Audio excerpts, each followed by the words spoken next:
On Friday, 5th September 2025, US President Donald Trump signed an executive order renaming the Department of Defense.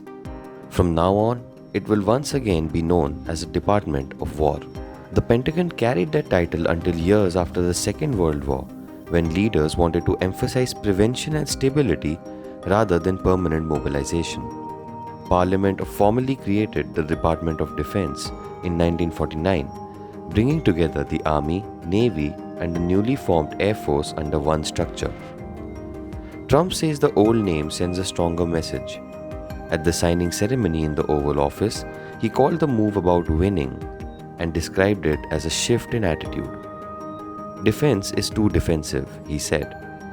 We want to be defensive, but we want to be offensive too if we have to.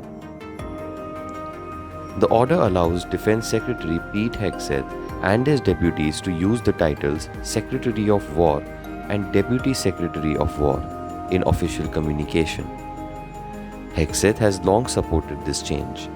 He told reporters the military will now focus on offense, not just defense, and pledged what he called maximum lethality. Congressional approval is still required to make the renaming permanent, although Trump has questioned whether he truly needs that step.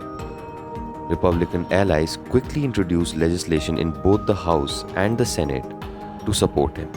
This is not the first time Trump has attempted to reshape the military's image.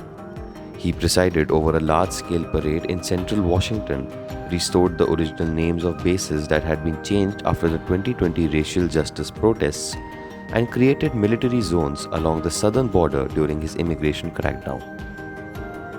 Critics argue the rebranding is a costly distraction. Updating signage, stationery, and websites across the Pentagon and at bases worldwide could run into tens of millions of dollars.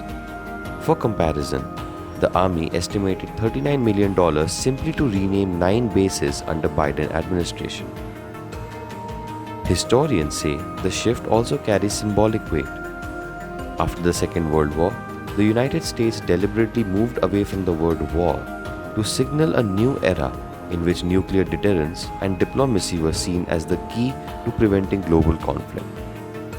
Reversing that now, they warn, risks reviving a more militaristic posture. For Trump and his supporters, the change is part of a broader philosophy of peace through strength, a phrase once used by Ronald Reagan.